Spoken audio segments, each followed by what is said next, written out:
Hello again, this is Dr. Robert Guthrie. We're back with another one of our Bible study lessons in place of the Sunday School Bible study at Jerome United Methodist Church here in Dublin, Ohio. And this time we're going to do the whole epistle of 2 Corinthians. And originally I wasn't planning to do the whole thing. I usually would split this length one in half.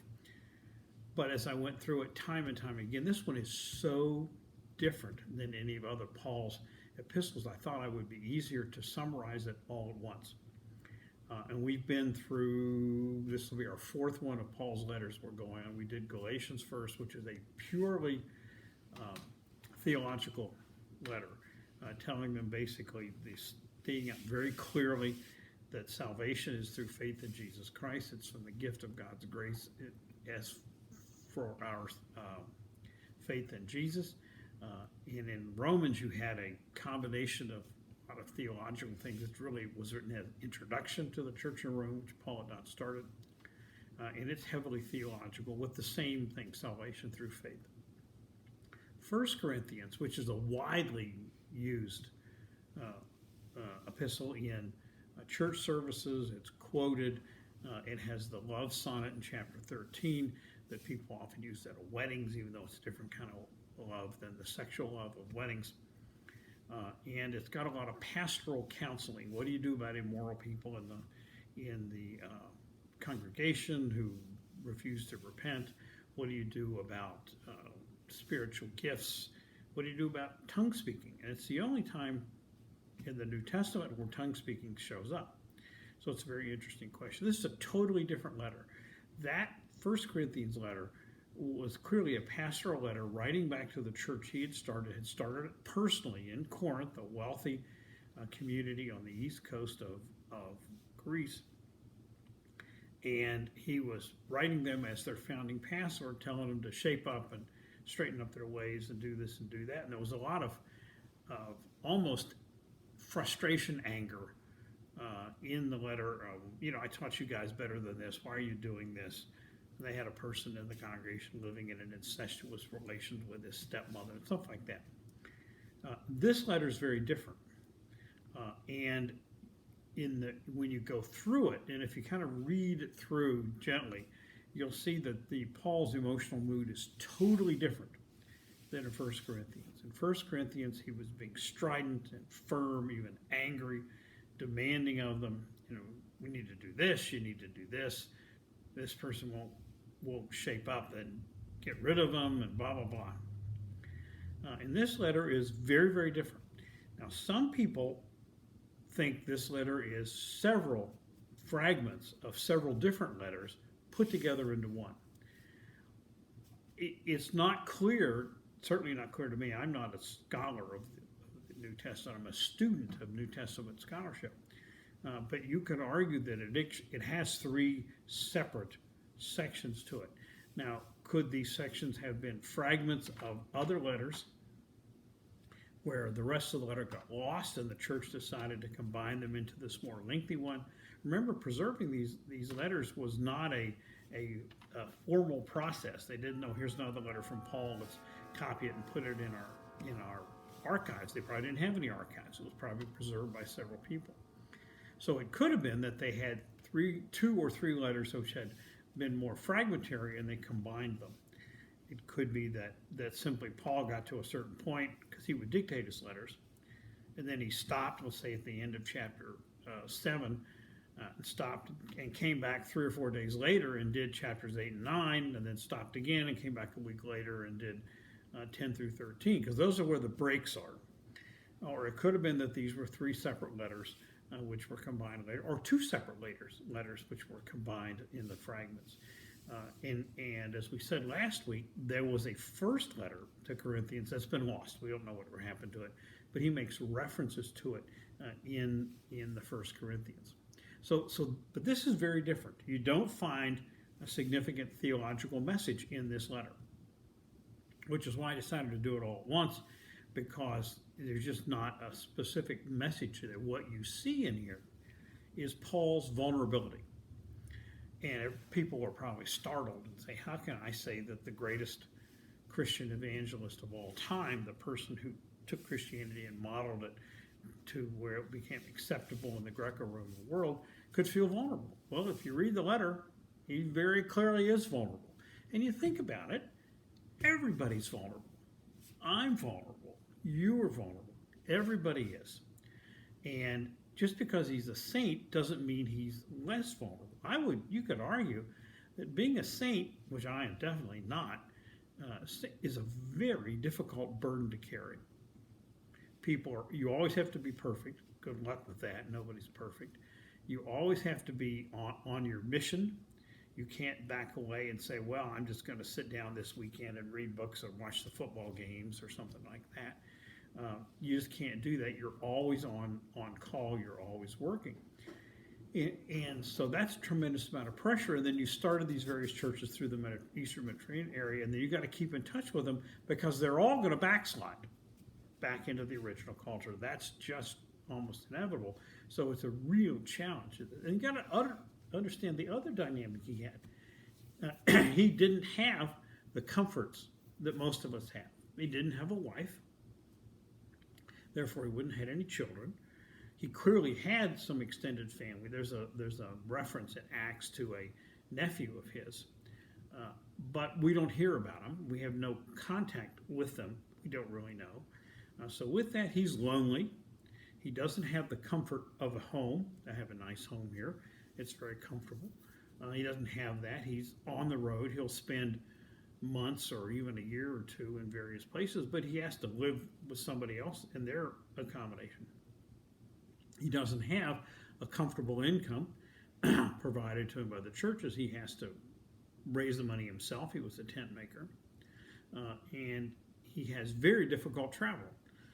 You travel in the Mediterranean area. At that time, you had three choices. You couldn't get on a nice charter jet and fly from Jerusalem over to Rome or something like that. It takes about an hour flight, I would think. If you want to go there, it took months. So you on land, you could walk. That's a long way. You can get 20, 25 miles a day, but that's pretty much what you can do.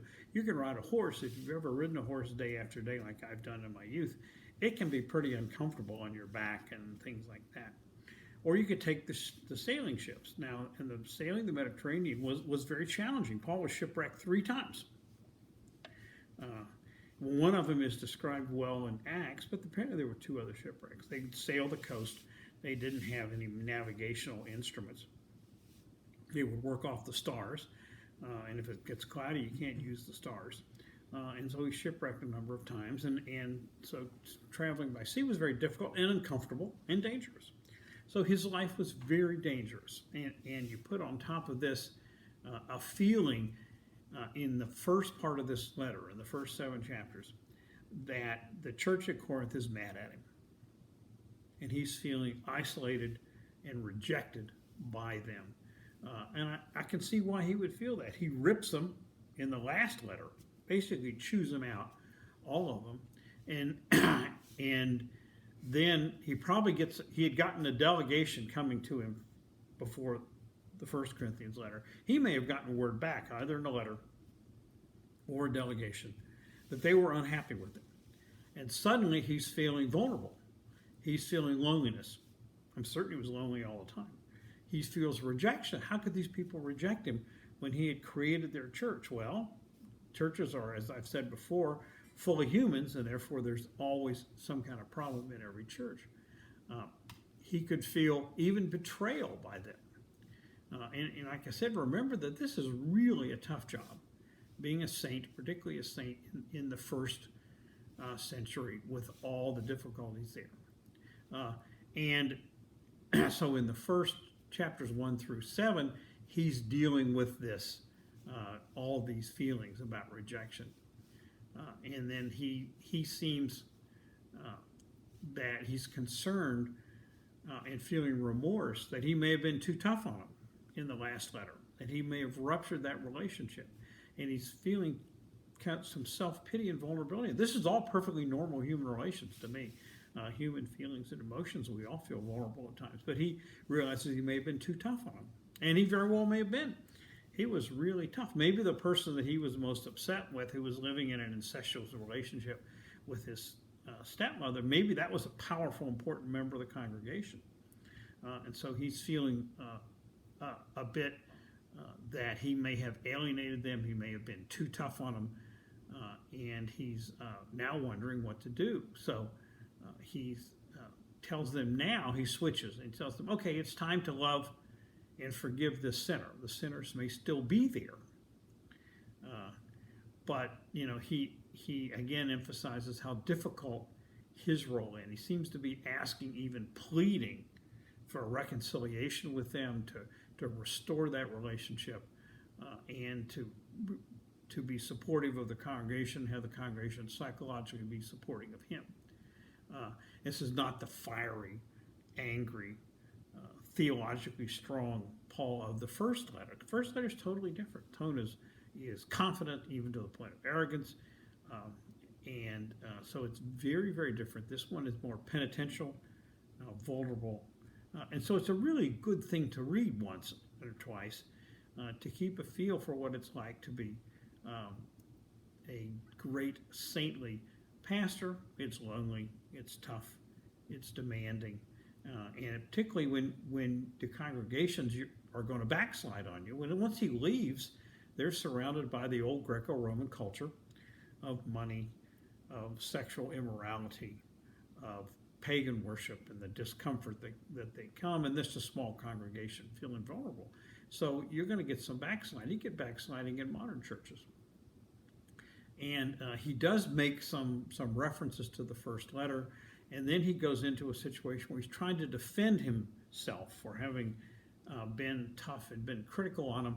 And he makes a reference that when Moses came down off of Mount Sinai, having seen God's back, then they had to have a veil over his face, because his face was so glowing from having seen God's back that it would be dangerous to the rest of the community. And it's an interesting reference, and he doesn't say directly, "I'm putting myself on the same level with Moses." He's kind of implying it, but it's an interesting reference back to the great early leader of the Yahweh faith of Moses. It makes an odd comment in my translation there also, where he refers to it as the Old Testament. And I was a little startled when I read it. It might use a New Jerusalem Bible. So I had a New King James here, and it used the same phrase, because the Old Testament term really wouldn't have existed until the 4th century. And so I went and found another Bible, which was a NLT, New Living Translation, and it used Old Covenant. So if you read this and it says Old Testament versus Old Covenant, that's simply a translational thing. Remember, translation is an art form, it's not a science. What do these words mean at the time they were written? What do they mean now? There really wasn't a concept of an Old Testament. It existed, the Septuagint, the Greek translation from the Hebrew of the Old Testament writings. It did exist. I don't think people used the term at the time. They were just the Old Covenant writings. But it's an interesting point there if you come across it. And at this point, he's stressing that what he's doing is not pushing Paul's message, he's pushing God's message. And therefore, he needs to be tolerated in the isolation that he have, and to see to it that the message is well carried through. And he's concerned that he's hearing that they're backsliding into worshiping false gods, into doing sexual immorality. He doesn't talk about eating the food sacrificed to idols at this point, which he talked about in the previous lesson, in the previous letter. But he's concerned that they're backsliding, and I bet they are. And he's trying to tell them don't, because the temptations of a culture, we have temptations of our culture all around us all the time, on our personal conduct, on the sexual conduct, on our financial conduct, on whether we live too well or too richly, or we worry too much about money or social status, whether we're not loving to the people around us. So we have that. It's a very, very believable story, and it's a very vulnerable thing. Then you get into an interlude chapter of 8 and 9, which has a completely different tone, and it's back into the 2-chapter request to continue the fundraising for the Jerusalem congregation. As we remember, Paul didn't ask for money for himself.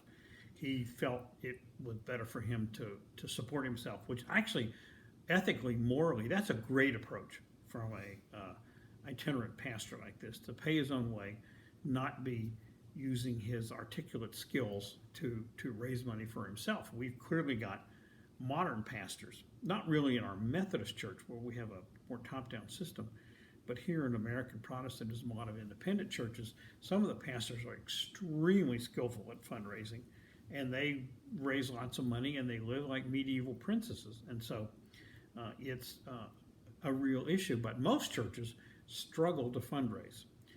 And you're seeing now, here 2,000 years later, Paul's trying to raise money for the Jerusalem church. Remember, Jerusalem at the time of the Roman Empire was a relatively barren, not wealthy area. It's out of the way. It's at the eastern edge of the empire. It's not on the major trade routes. Doesn't have a lot of money. It's not prosperous land around it. So they're trying to raise money for the Jerusalem Christian church. And this is an issue that has goes through multiple letters. When Paul had been there on the second trip to Jerusalem, that'd been the deal. Yes, you can minister to the Gentiles. You can convert them, and they don't have to get circumcised. They just have to avoid immoral marriages, and they have to not eat food sacrificed to the idols. And he wants and raise money for us because we can use some support here in Palestine. So these two chapters he's trying to raise that money. And so it actually makes sense in the continuity. So whether it was done as a second section of this original letter or whether it was another fragment that was put in there, it really doesn't matter. But you can make that point. Then when you get to the 10th chapter, there's a complete change of topic again. And this is what most scholars have raised the question as to whether this is a fragment of a second letter or a third letter that was combined here, or whether this is simply Paul taking a couple days or a few hours break, probably a couple days. Remember, he dictated his letters. So he may have gotten to the point and said, okay, let's stop. Something may have come up. He may have been distracted. It may have gotten late. And he may have picked up the dictation 2 or 3 days later when his mood has changed from more plaintive, vulnerable, to angrier.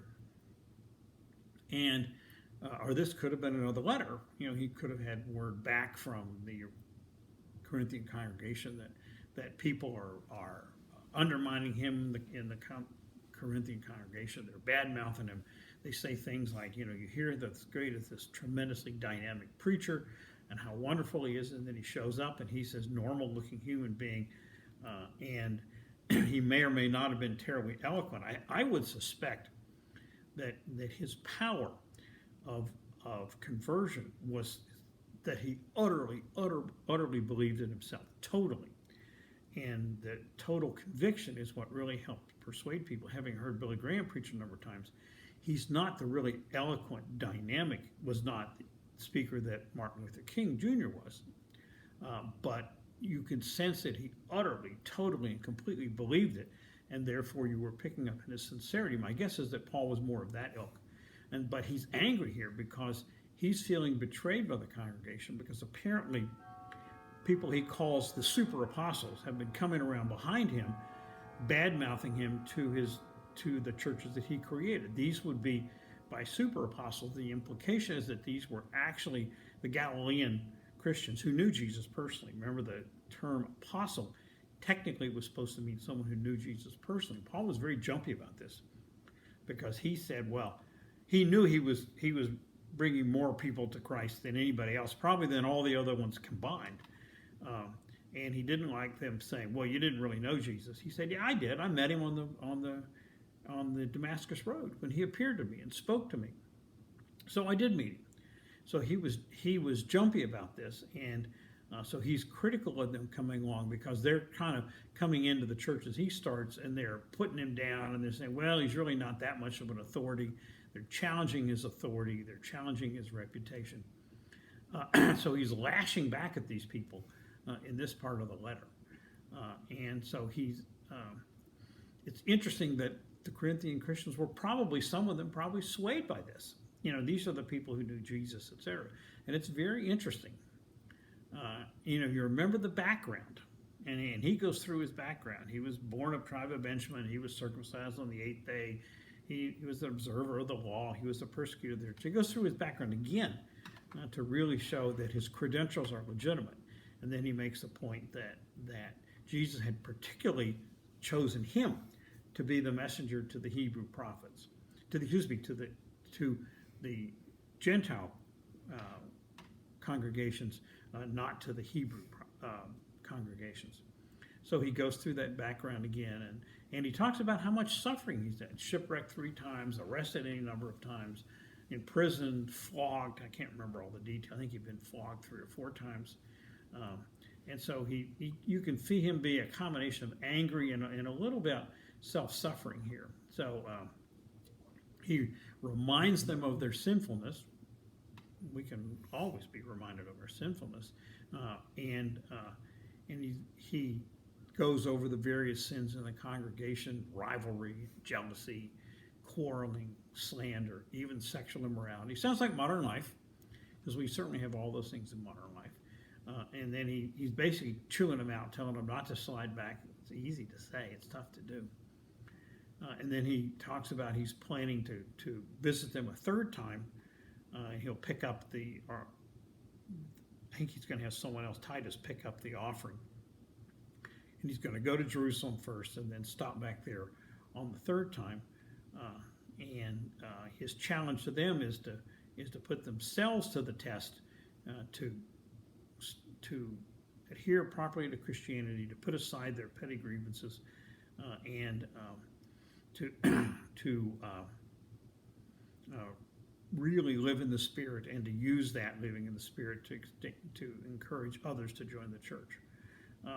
And so it's a very interesting letter, and a lot of it speaks to us today. He talks about fundraising. Fundraising is a big problem. He talks about backsliding in the congregation. He talks about him following other improper leaders, drifting away, immorality, all these other issues.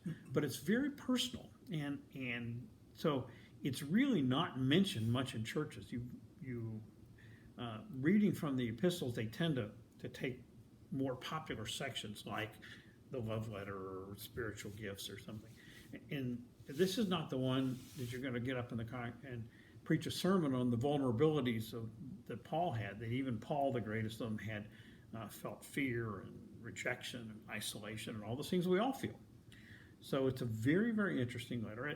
And I did something I didn't think I was going to do, which is to present it whole thing in its entirety, because it really needs to be presented that way. Even if these are various segments put together, they come from a same theme of I started this church for you all. You all are backsliding. You are rejecting me, and I'm feeling vulnerable. And let's get together. And so it's very, very interesting, very personal, very human look at Apostle, because we tend to forget that these people got tired, they got hungry, they felt dirty, they had pain, they had fear when they got shipwrecked, they were arrested, and they felt fear of that.